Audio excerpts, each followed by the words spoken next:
નમસ્કાર વિદ્યાર્થી મિત્રો, હું ભાવેશ વોરા આ વિડિયો લેક્ચરની અંદર આપ સૌનું હાર્દિક સ્વાગત કરું છું. આપણે ધોરણ 11 જેડબલઈ નીટમાં છેલ્લે યુનિટ નંબર 3 એટલે કે એક પરિમાણમાં ગતિ આપણે પૂર્ણ કર્યું. આ વિડિયો લેક્ચરથી આપણે હવે યુનિટ નંબર 4 એટલે કે દ્વિપરિમાણમાં ગતિની શરૂઆત કરીશું. બરાબર છે. દ્વિપરિમાણમાં ગતિમાં આપણે મૂળ બે પ્રકારની ગતિ ભણવાની છે.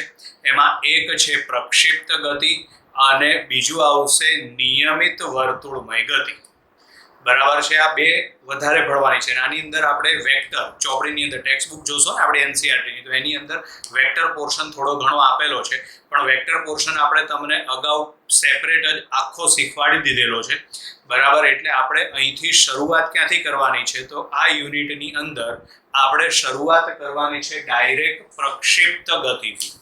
બરાબર છે. તો પ્રક્ષિપ્ત ગતિ કોને કહેવાય? તો જ્યારે કોઈ પદાર્થને આપણે આમ ફેંકીએ હવામાં ઉપર, બરાબર છે, ત્યારે તે સમક્ષિતિજ દિશામાં અચળ વેગ ધરાવે અને અધો દિશામાં એ અચળ પ્રવેગ ધરાવે. બરાબર છે. આ પ્રવેગ અધો દિશામાં છે, પરિણામે તેને માઇનસ લેવામાં આવે છે. એટલે અહીંયા આગળ આપણે લખેલું છે આ માઇનસ g. બરાબર. તો આની અસર હેઠળ જે ગતિ થાય સમક્ષિતિજ દિશામાં અચળ વેગ અને ઉધ્વ દિશામાં અચળ પ્રવેગ, આની અસર હેઠળ જે ગતિ થાય તે ગતિને શું કહેવાય? તો તે ગતિને પ્રક્ષિપ્ત ગતિ કહે છે.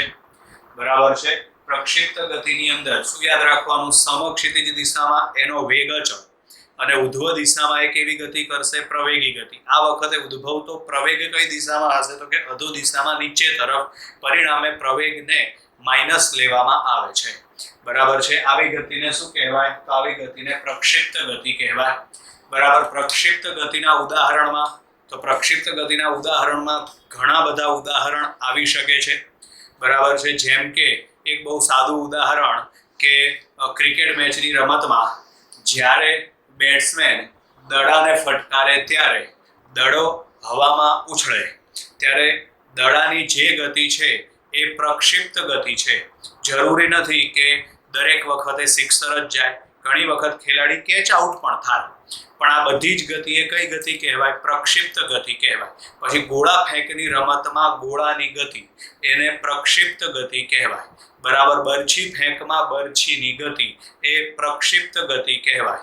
પછી આપણે ફૂલ રેકેટ રમતા હોઈએ, બરાબર છે, ત્યારે ફૂલની જે ગતિ છે એ ગતિને પ્રક્ષિપ્ત ગતિ કહેવાય. ટેબલ ટેનિસ ટીટી રમતા હોઈએ ત્યારે, બરાબર છે, એમાં જે નાની દડી છે એ નાની દડી સામે પસાર થશે તો આ વખતે દડીની જે ગતિ છે એ ગતિને પણ પ્રક્ષિપ્ત ગતિ કહેવાય. આ ઉપરાંત મિલિટરી લેવલે પણ આનો ઉપયોગ કરવામાં આવે છે.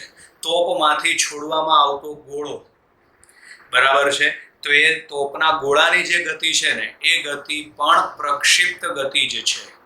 બરાબર છે. એટલે કોઈ પણ પછી બધે દરેક વસ્તુ આવે, મિસાઇલ આવે, બરાબર છે, તોપમાંથી છૂટેલો ગોળો આવે, બરાબર, કોઈ પણ વસ્તુ એની અંદર આવી શકે. એટલે આ બધી છે ને પ્રક્ષિપ્ત ગતિના ઉદાહરણ છે. એટલે ઘણી બધી જગ્યાએ પ્રક્ષિપ્ત ગતિ આપણે જોઈએ છીએ. બરાબર. પણ એક બીજી વસ્તુ ધ્યાનમાં રાખવાની, અત્યારે આપણે જે પ્રક્ષિપ્ત ગતિ ભણવાની છે તેમાં હવાનો અવરોધ ધ્યાનમાં લેવાનો નથી. અને જ્યારે વાસ્તવિક જે મેં ઉદાહરણ આપ્યા એ બધી વાસ્તવિક ગતિ છે. બરાબર. વાસ્તવમાં આપણી સામે એ ગતિ થાય છે. એટલે કે વ્યવહારમાં થતી જે કોઈ પ્રક્ષિપ્ત ગતિ છે એ બધી પ્રક્ષિપ્ત ગતિમાં હવાનો અવરોધક બળ ઉમેરવું પડે. બરાબર છે. આપણે નોર્મલી હવાનું અવરોધક બળ થિયરીમાં આપણે ગણતા નથી ક્યાંય. બરાબર છે. એટલે આજે આપણે પ્રક્ષિપ્ત ગતિ ભણીએ છીએ ને આદર્શ પ્રક્ષિપ્ત ગતિ કહેવાય. પણ જે વ્યવહારમાં પ્રક્ષિપ્ત ગતિ થાય છે એમાં બધી જગ્યાએ હવાનું અવરોધક બળ હાજર હોય છે. પરિણામે વ્યવહારમાં થતી પ્રક્ષિપ્ત ગતિમાં હવાનું અવરોધક બળ ધ્યાનમાં લેવામાં આવે છે. બરાબર વિદ્યાર્થી મિત્રો.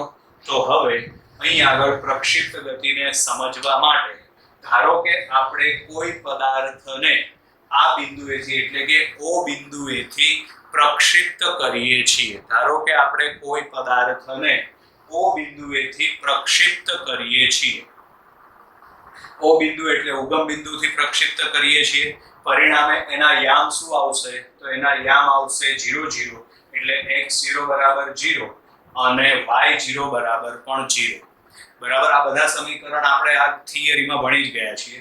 બરાબર છે. પછી આમાં xm અને ym શોધવા માટેનું સૂત્ર x બરાબર v0 cos θ 0 into t અને y બરાબર v0 sin θ 0 into t minus 1/2 gt². આ બધા સમીકરણ NCERT ની બુકમાં આપેલા છે, એટલે એની સમજૂતી, એની સાબિતી તમે ભણી ગયા છો. એટલે મેં બોર્ડ ઉપર એની સાબિતી કોઈ જગ્યાએ લખી નથી, માત્ર ને માત્ર સમીકરણ જ લખેલા છે.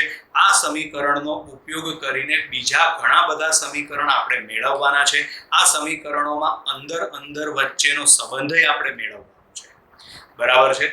એટલે x અને y ના સમીકરણ, પછી વેગનું સમીકરણ એટલે કે vx અને vy નું સમીકરણ, એમાં vx બરાબર v0 cos θ 0 અને vy બરાબર v0 sin θ 0 minus gt. બરાબર છે. આના પરથી આપણે પ્રક્ષિપ્ત પદાર્થના ગતિ માર્ગનું સમીકરણ, તો પ્રક્ષિપ્ત પદાર્થના ગતિ માર્ગનું સમીકરણ છે y બરાબર tan θ 0 into x minus g upon 2 v0 square cos square θ 0 into x square. બરાબર છે. એટલે અહીંયા આગળ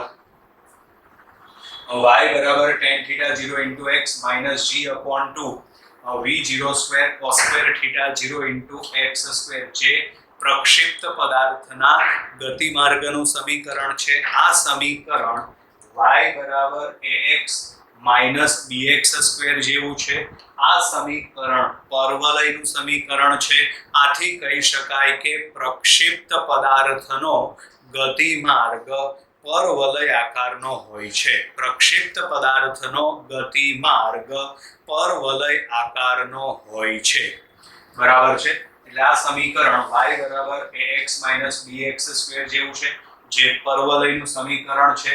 આથી કહી શકાય કે પ્રક્ષિપ્ત પદાર્થનો ગતિમાર્ગ પરવલય આકારનો હોય છે. ક્લિયર અહીં સુધી? ચલો પછી આગળ છે મહત્તમ ઊંચાઈ માટે લાગતો સમય tm. આનું સૂત્ર પણ આવી ગયું છે, એટલે ડાયરેક્ટ સમીકરણ જ લખેલું છે મેં. સાબિતી NCERT ની બુકમાં છે, આપણે જરૂરી નથી. JEE નીટમાં સાબિતી એટલે આપણે નથી લખી. tm બરાબર આવશે v0 sin θ 0 upon g. મહત્તમ ઊંચાઈ h નું સમીકરણ છે v0 square sin square θ 0 upon 2g.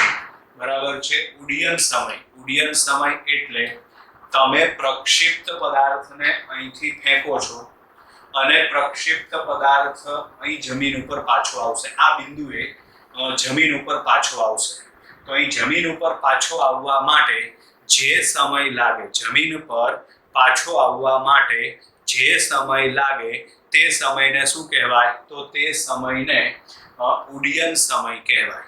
અને એક બીજી વસ્તુ યાદ રાખવાની, પ્રક્ષિપ્ત પદાર્થને ઉપર જતા જેટલો સમય લાગે એટલો જ સમય નીચે આવવા માટે લાગે. એટલે કે પ્રક્ષિપ્ત પદાર્થને મહત્તમ ઊંચાઈ મેળવવા માટે જેટલો સમય લાગે એટલો જ સમય ત્યાંથી નીચે આવવા માટે લાગે છે. બરાબર છે. એટલે અહીં મહત્તમ ઊંચાઈ માટેનો સમય કેટલો છે? tm. તો ઉડ્ડયન સમય છે ને એના કરતા ડબલ આવે. એનું કારણ કે પદાર્થને મહત્તમ ઊંચાઈ માટે જેટલો સમય લાગે એટલો જ સમય ત્યાંથી નીચે આવવા માટે લાગે. બરાબર. એટલે tf બરાબર 2tm. tm ની કિંમત મૂકી દો એટલે v0 sin θ 0 upon g આવશે. પછી આગળ આવશે અવધિ. પ્રક્ષિપ્ત પદાર્થે સમક્ષિતિજ દિશામાં કાપેલા અંતરને તેની અવધિ કહે છે. પ્રક્ષિપ્ત પદાર્થે સમક્ષિતિજ દિશામાં કાપેલા અંતરને તેની અવધિ કહે છે. એટલે કે તમે પદાર્થને અહીંથી ફેંકો છો, પદાર્થ આ બિંદુએ જઈને પડે છે, તો આ જે અંતર છે આ અંતરને કહેવાય પ્રક્ષિપ્ત પદાર્થની અવધિ. સમક્ષિતિજ દિશામાં કપાતું અંતર એને કહેવાય પ્રક્ષિપ્ત પદાર્થની અવધિ. તો માટે અવધિ r બરાબર v0 square sin 2θ 0 upon g. બરાબર. r બરાબર v0 square sin 2 theta 0 upon g. હવે મહત્તમ અવધિનું સૂત્ર છે, તો મહત્તમ અવધિનું સૂત્ર r મેક્સિમમ બરાબર v0 સ્ક્વેર અપોન g બરાબર, અને r મેક્સિમમ બરાબર v0 સ્ક્વેર અપોન g, એટલે આ વખતે થીટા 0 બરાબર શું આવશે 45 ડિગ્રી. આનો મતલબ એમ છે કે કોઈ પણ પદાર્થને 45 અંશના કોણે ફેંકવામાં આવે અથવા તો પ્રક્ષિપ્ત કોણ 45 ડિગ્રીનો રાખવામાં આવે ત્યારે આ પદાર્થ એ મહત્તમ અંતર કાપે છે, એટલે કે મહત્તમ અવધિ આપણને મળે છે. બરાબર છે. બીજી વસ્તુ એમસીક્યુ ની અંદર આવું પૂછાય છે, અવધિનું મૂલ્ય શેના ઉપર આધાર રાખે છે?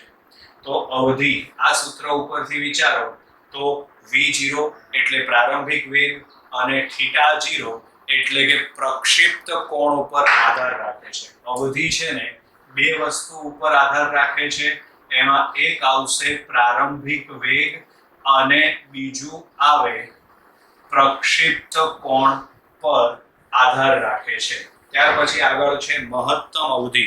મહત્તમ અવધિ એટલે કે r મેક્સિમમ. r મેક્સિમમ નું મૂલ્ય શેના ઉપર આધાર રાખે છે? તો કે r મેક્સિમમ નું મૂલ્ય એ પ્રારંભિક વેગ પર આધાર રાખે છે. r મેક્સિમમ નું મૂલ્ય શેના ઉપર આધાર રાખે છે? પ્રારંભિક વેગ ઉપર આધાર રાખે છે. બરાબર, એટલે આ બધા સમીકરણ આપણે આગળ ભણી ગયા છીએ. હવે આના આગળ આપણે સમીકરણો મેળવીએ જે થિયરી એટલે કે એમસીક્યુ માટે ઉપયોગી છે. થિયરીની અંદર આવતા જે સમીકરણો છે એ ઘણી બધી વખત સીધા જ એમસીક્યુ પેટે પણ પૂછી નાખે છે. બરાબર, એટલે એ પણ ધ્યાન રાખવાનું. તો હવે આપણે સૌથી પહેલા આમાં છે ને સ્થાનાંતરનું સમીકરણ મેળવીએ. ટી સમયે પ્રક્ષિપ્ત પદાર્થનું સ્થાનાંતર કેટલું? કારણ કે કોઈ જગ્યાએ આપણી ટેક્સ્ટ બુકમાં નથી આપેલું. બરાબર, ટી સમયે પ્રક્ષિપ્ત પદાર્થનું સ્થાનાંતર. બરાબર, એટલે અહીં આગળ આવશે ટી સમયે પ્રક્ષિપ્ત પદાર્થનું સ્થાનાંતર. ચલો, તો ટી સમયે પ્રક્ષિપ્ત પદાર્થનું સ્થાનાંતર. તો ધારો કે ટી સમયે આકૃતિ દોરીએ આપણે. ધારો કે ટી સમયે પ્રક્ષિપ્ત પદાર્થ અહીં આગળ પહોંચે છે, આ બિંદુએ પહોંચે છે. બરાબર, ટી સમય પ્રક્ષિપ્ત પદાર્થ આ બિંદુએ પહોંચે છે. બરાબર છે. તો આ વખતે એનું સ્થાનાંતર શોધવા માટે, બરાબર છે, અહીંથી આમ જોડી દો. બરાબર છે. તો આ એનું સ્થાનાંતર એટલે કે r સદિશ થશે. બરાબર, આ x અક્ષ અને આ છે y અક્ષ. બરાબર છે. એના વેગની દિશા કઈ બાજુ આવશે? બરાબર છે. તો એના વેગની દિશા આ રીતે આમ સ્પર્શકની દિશામાં આવશે. બરાબર, ચલો તો સ્થાનાંતર શોધવા માટે તો ટી સમયે એનો એક્સયામ અને વાયયામની જરૂરિયાત આપણે પડે. તો એક્સયામ વાયયામ આપણી પાસે રેડી જ છે. આ એક્સયામ છે, આ એનો વાયયામ છે. બરાબર, એટલે અહીં આગળ ધારો કે આ P બિંદુ છે. તો ટી સમયે તેનો એક્સયામ કેટલો આવશે? તો તેનો એક્સયામ આવશે v0 cos θ 0 into t, અને તેનો વાયયામ કેટલો આવે? તો તેનો વાયયામ આવશે v0 sin θ 0 into t -1/2 gt square. આ એનો વાયયામ થઈ ગયો. હવે આપણે એનું સ્થાનાંતર શોધવું હોય તો સ્થાનાંતર શોધવા માટે r સદિશ બરાબર આવશે xi કેપ પ્લસ આવશે yj કેપ. તો માટે સ્થાનાંતર r બરાબર, ચલો x ની કિંમત લખો એટલે આ આવે v0 cos θ 0 into t, અહીં આગળ આવશે i કેપ વત્તા હવે વાયયામની કિંમત લખી દો એટલે v0 sin θ 0 into t -1/2 gt square. બરાબર, અહીં આગળ આવશે આ j કેપ.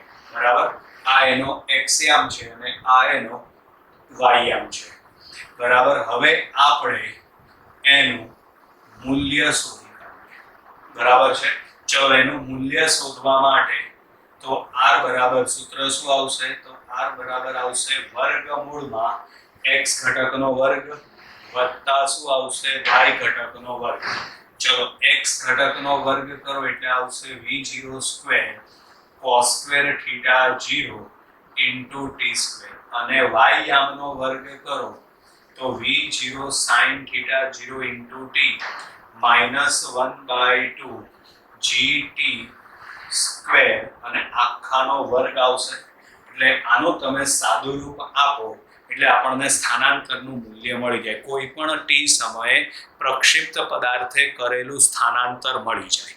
બરાબર છે. આ વખતે સ્થાનાંતર માટે જો આપણે એની દિશા મેળવવાની હોય તો એની દિશા મેળવવા માટે આપણે લઈએ tan થીટા. એટલે ધારો કે આ ખૂણો છે ને એ થીટા માપનો છે. બરાબર. તો એમાં tan થીટા એની દિશા શોધવા માટે શું આવશે? y ઘટક છેદમાં x ઘટક. તો એનો y ઘટક y આવશે, x ઘટક x થશે. ચલો આમાં y અને x ની કિંમત મૂકી દો તો y ની કિંમત આવશે v0 sin theta 0 into t -1/2 gt square છેદમાં x એટલે v0 cos theta 0 into t. ઉપરથી t કોમન કાઢીને ઉડાડી દો તો માટે અહીં આગળ આવશે tan થીટા બરાબર. ચલો અહીં આગળ આવશે હવે tan થીટા બરાબર v0 sin થીટા 0 -1/2 g છેદમાં આવશે v0 cos થીટા 0. બરાબર છે. એટલે આ આપણને એની દિશા મળી જાય. કોઈ પણ t સમયે પ્રક્ષિપ્ત પદાર્થનું સ્થાનાંતર, તેનું મૂલ્ય અને સ્થાનાંતરની દિશા. હવે આગળ આવી જ રીતે t સમયે પ્રક્ષિપ્ત પદાર્થનો વેગ.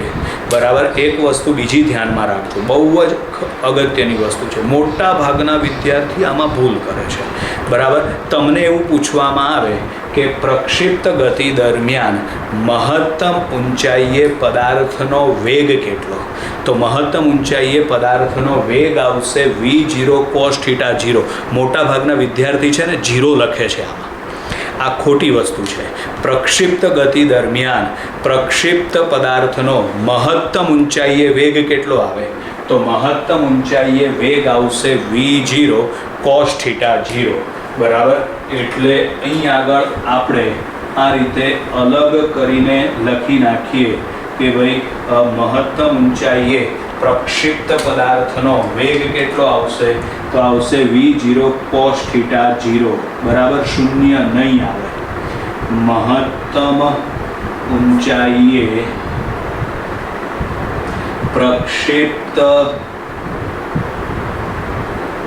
પદાર્થનો વેગ, તો એનો વેગ આવશે v0 cos થીટા 0. બરાબર. હવે આ એક વસ્તુ યાદ રાખવાની છે તમારે. બરાબર છે. ચલો હવે આગળ છે t સમયે પ્રક્ષિપ્ત પદાર્થનો વેગ. બરાબર. કોઈ t સમયે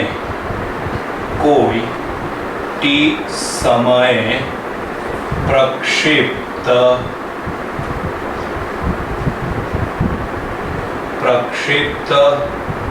પદાર્થનો વેગ. બરાબર. તો કોઈ t સમયે પ્રક્ષિપ્ત પદાર્થનો વેગ, તો આપણે અહીં આ p બિંદુ લઈ લઈએ. p બિંદુ લઈ લઈએ તો એમાં આકૃતિ આપણે દોરવાની જરૂરિયાત પડશે નહીં. ચલો તો હવે એમાં t સમયે વેગ શોધવાનું સૂત્ર, તો t સમયે વેગ શોધવાના સૂત્ર આ છે જ આપણી પાસે. બરાબર છે. તો અહીં આગળ t સમયે વેગ શોધવાનું સૂત્ર vx બરાબર v0 cos થીટા 0 અને vy બરાબર v0 sin થીટા 0 માઇનસ શું આવશે gt. બરાબર. તો હવે વેગ શોધવા માટે v સદિશ બરાબર આવે vx i કેપ પ્લસ આવશે vy j કેપ. હવે આપણે આમાં vx અને vy ની કિંમત મૂકી દઈએ. તો ચલો આમાં Vx ની કિંમત શું આવશે?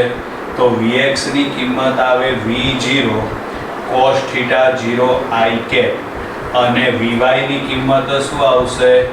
V0 sin θ 0 minus GT j cap. હવે એનું મૂલ્ય શોધવા માટે V બરાબર વર્ગમૂળમાં x ઘટકનો વર્ગ વત્તા y ઘટકનો વર્ગ. ચલો આમાં x ઘટકનો વર્ગ કરો એટલે આવશે V0 square cos square θ 0. y ઘટકનો વર્ગ કરો એટલે V0 sin θ 0 માઇનસ GT એનો વર્ગ થઈ ગયો. બરાબર છે. હવે એની દિશા શોધવા માટેનું સૂત્ર વેગની દિશા. તો વેગની દિશા શોધવા માટે આપણે લઈ લઈએ tan આલ્ફા. બરાબર છે. તો tan આલ્ફા શોધવા માટે અહીં આગળ જ આપણે આ રીતે આમ વિચારવાનું થાય. બરાબર. એમાં આ જે ખૂણો છે ને એ ખૂણો આપણે લઈ લઈએ આલ્ફા. બરાબર. એ ખૂણો આપણે આલ્ફા માપનો લઈ લઈએ. તો એમાં આલ્ફા બરાબર આવશે Vy upon Vx, y ઘટક છેદમાં x ઘટક.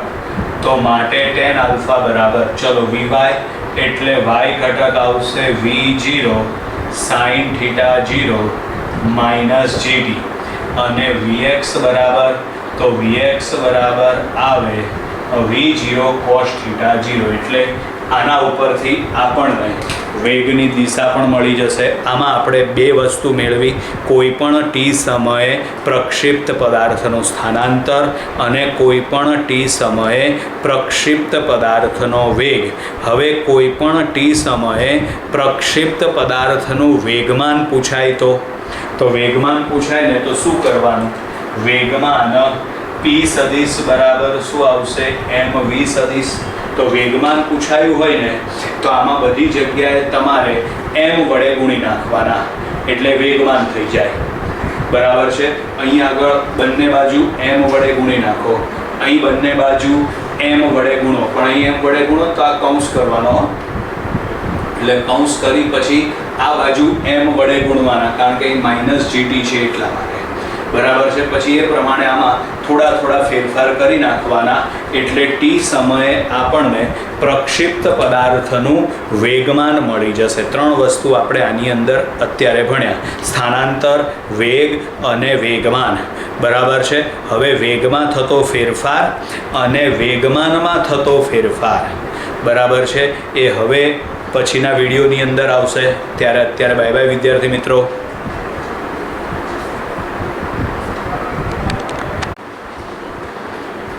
નમસ્કાર વિદ્યાર્થી મિત્રો. ચલો હવે આપણે આ અધૂરો વિડીયો આગળ વધારીએ. બરાબર છે. આગળ આપણે સ્થાનાંતર, વેગ અને વેગમાન ભણી ગયા. હવે આપણે શરૂઆત કરવાની છે વેગમાં થતો ફેરફાર અને વેગમાનમાં થતો ફેરફાર. બરાબર. તો આ બધી વસ્તુઓ તો મેં આગળ લખી હતી એની જ છે, એમાં મેં કોઈ ફેરફાર કરેલો નથી. બરાબર. આપણે બે ટોપિક અત્યારે ભણવાના છે. એમાં પહેલું છે વેગમાં થતો ફેરફાર. બરાબર.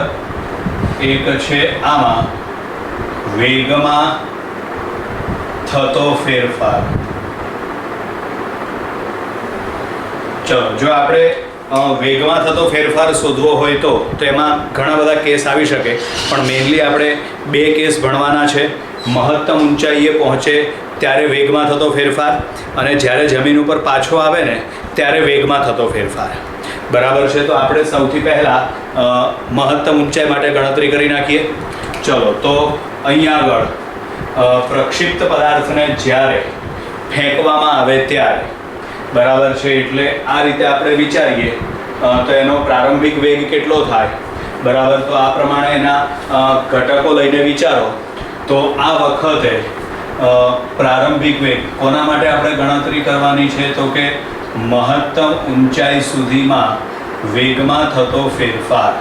તો આ વખતે એનો પ્રારંભિક વેગ આવશે V0 બરાબર, આ એનો x ઘટક અને આ એનો y ઘટક છે. તો માટે અહીં આગળ આવશે હવે V0 cos θ 0 I cap વત્તા V0 sin θ 0 j cap. મહત્તમ ઊંચાઈએ જે વેગ હોય એને આપણે v કહી દઈએ. તો આગળમાં જ હમણાં લખ્યું હતું મહત્તમ ઊંચાઈએ વેગ કેટલો આવે v0 cos θ0 બરાબર છે. આ વેગ કઈ દિશામાં હશે તો આ વેગ છે ને એ સ્પર્શકની દિશામાં, વેગ એ સ્પર્શકની દિશામાં એટલે કે આ બાજુ જમણી બાજુએ આવેલ હશે બરાબર છે. એટલે આ વખતે મહત્તમ ઊંચાઈએ વેગ આવશે v0 cos θ0 બરાબર. એટલે મહત્તમ ઊંચાઈએ વેગ આવશે v0 cos θ0 i કેપ. હવે વેગમાં થતો ફેરફાર એટલે ડેલ્ટા વી બરાબર શું આવશે v માઇનસ v0 બરાબર. ડેલ્ટા વી બરાબર આમાં આવશે v સદિશ માઇનસ v0 સદિશ. તો ચલો અહીંયા આગળ આપણે v અને v0ની કિંમત લખી નાખીએ. તો ચલો એમાં v સદિશના બદલે આવશે v0 cos θ0 i cap minus ચલો v0ના બદલે આવશે v0 cos θ0 i કેપ વત્તા v0 sin θ0 j કેપ બરાબર છે. ચલો હવે આમાં કૌંસ છોડી નાખીએ આપણે. તો માટે ડેલ્ટા વી સદિશ બરાબર v0 cos θ0 i cap minus v0 cos θ0 i cap minus v0 sin θ0 j cap. આ પ્લસ અને આ માઇનસ ઉડી જશે. તો માટે અહીંયા આગળ બાકી વધે ડેલ્ટા વી બરાબર minus v0 sin θ0 j cap. આ આપણને મહત્તમ ઊંચાઈએ પદાર્થ પહોંચે ત્યાં સુધી વેગમાં થતો ફેરફાર આપણને મળી ગયો. હવે ધારો કે પરીક્ષામાં એવું પૂછાય કે મહત્તમ ઊંચાઈ સુધીમાં પ્રક્ષિપ્ત પદાર્થના વેગમાનમાં થતો ફેરફાર, તો વેગમાનનું સૂત્ર આવશે p બરાબર mv. એટલે આ બધા સમીકરણને તમારે m વડે ગુણી નાખવાના. આને પણ છેલ્લે m વડે ગુણી નાખો તો ચાલી જાય. એટલે વેગમાં થતો ફેરફાર એના જ આધારે આપણને વેગમાનમાં થતો ફેરફાર પણ મળી જાય. કારણ કે વેગમાનનું સૂત્ર શું છે p બરાબર mv. એટલે આપણે આ બધા સમીકરણને m વડે ગુણવા પડે એટલે આપણને વેગમાન મળી જાય. હવે એમાં આગળ આવશે જ્યારે પ્રક્ષિપ્ત પદાર્થ જમીન પર પાછો આવે ત્યાં સુધી વેગમાં થતો ફેરફાર બરાબર. એટલે અહીં આગળ આવશે પ્રક્ષિપ્ત પદાર્થ જમીન પર પાછો આવે ત્યાં સુધીમાં વેગમાનમાં થતો ફેરફાર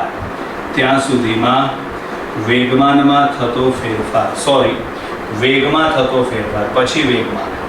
તો ચલો પહેલાં આપણે વેગમાં થતો ફેરફાર આપણે શોધવો હોય તો અહીં આગળ આપણે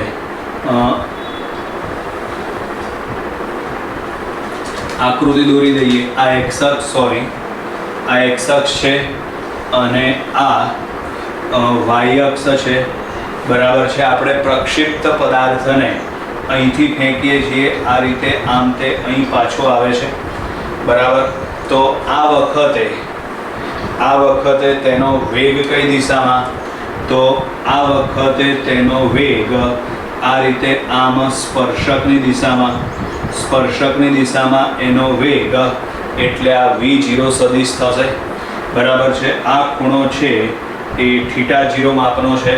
તો આ વખતે એના વેગના બરાબર આ રીતે આમ બે ઘટકો પડશે. ખૂણાની નજીકનો ઘટક cos એટલે v0 cos θ0, ખૂણાથી દૂરનો ઘટક sin એટલે v0 sin θ0 બરાબર છે. હવે પદાર્થ અહીં આગળ આવીને પડે છે બરાબર છે. તો આ વખતે એનો વેગ સ્પર્શકની દિશામાં એટલે કે આ બાજુએ આવશે બરાબર છે. આ વખતે એનો વેગ કેટલો હશે? તો એનો વેગ હશે v0 જ, પણ આ વખતે એના વેગની દિશા જે છે ને એ ઉલટાઈ ગઈ હશે, બરાબર છે. તો હવે આની અંદર બોલો કયો ખૂણો એ θ0 બનશે? તો આની અંદર આ ખૂણો θ0 બનશે. ખૂણાની નજીકનો ઘટક cos આવે એટલે આ થશે v0 cos θ0, અને અહીં આગળ આવશે v0 sin θ0, બરાબર છે. આ એનો પ્રારંભિક વેગ થશે, આ એનો અંતિમ વેગ થશે. પ્રારંભિક વેગને આપણે v1 સદિશ કહી દઈએ, બરાબર. આ એનો x ઘટક, આ એનો y ઘટક, બરાબર. આ કઈ દિશામાં છે? ધન x અક્ષની દિશામાં એટલે પ્લસ આવે. આ ધન y અક્ષની દિશામાં એટલે આ પણ પ્લસ આવશે.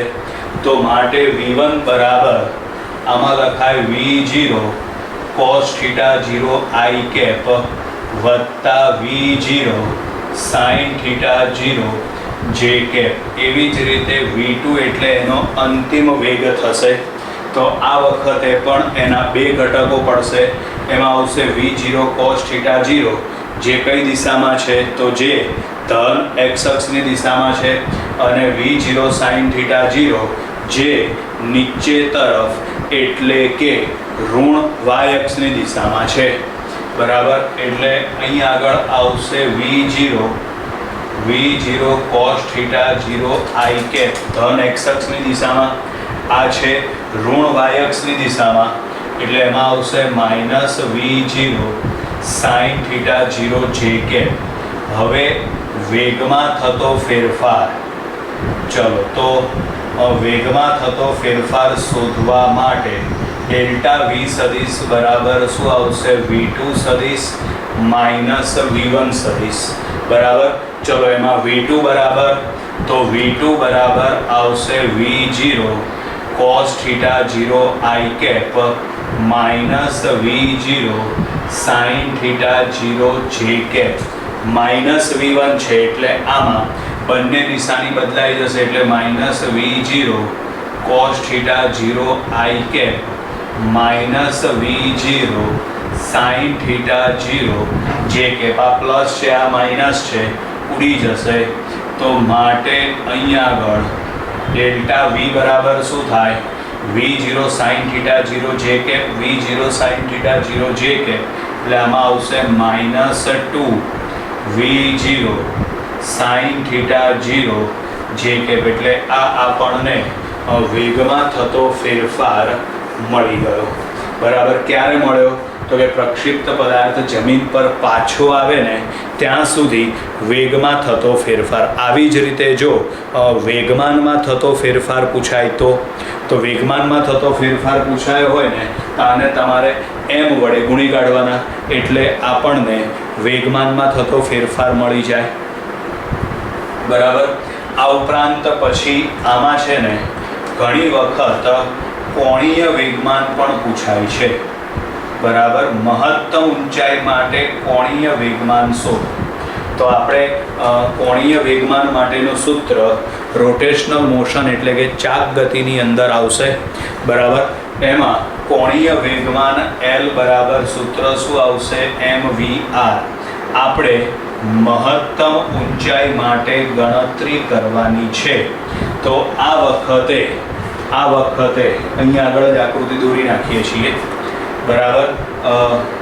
મહત્તમ ઊંચાઈ વખતે, બરાબર છે. તો ધારો કે આ વખતે આ જે r છે ને, બરાબર, આ h થઈ જશે એટલે મહત્તમ ઊંચાઈ થશે. બોલો મહત્તમ ઊંચાઈએ પદાર્થનો વેગ કેટલો હશે? તો પદાર્થનો વેગ હશે v0 cos θ0. યાદ રાખવાનું કીધું છે, એટલે અહીં આગળ તમે v બરાબર v0 cos θ0, r બરાબર મહત્તમ ઊંચાઈ h બરાબર v0 square sin square θ0 upon 2g. h ની કિંમત અહીં લખેલી જ છે, v0 square sin square θ0 upon 2g. આ બંને કિંમત તમે ઉપર મૂકી દો તો માટે કોણીય વેગમાન L બરાબર અહીં એમના એમ, વીના બદલે આવશે V0 cos θ 0, આરના બદલે એચના બદલે લખી નાખો V0 square sine square θ 0 upon 2g. તો માટે કોણીય વેગમાન L બરાબર m V0 સ્ક્વેર એટલે V0 ક્યુબ, અહીં આગળ આવશે સાઇન સ્ક્વેર θ 0 કોસ θ 0 અપોન શું આવશે 2g. જે કોણીય વેગમાન L શોધવા માટેનું સૂત્ર છે. એટલે આમ આપણે આ વિડિયો લેક્ચરની અંદર પ્રક્ષિપ્ત ગતિના બેઝિક સમીકરણ જે ટેક્સ્ટબુકમાં આપેલા છે તે, આ ઉપરાંત કોઈ પણ ટી સમયે સ્થાનાંતર, વેગ અને વેગમાનના સૂત્ર, આ ઉપરાંત મહત્તમ ઊંચાઈ અને પદાર્થ જ્યારે જમીન પર પાછો આવે ત્યારે એના વેગમાં થતો ફેરફાર, એના વેગમાનમાં થતો ફેરફાર અને કોણીય વેગમાન L શોધવા માટેનું સૂત્ર આપણે આ પહેલા લેક્ચરમાં ભણ્યા. બરાબર છે. અહીં આગળ આપણે આ વિડિયો લેક્ચર પૂર્ણ કરીએ છીએ વિદ્યાર્થી મિત્રો. Bye bye.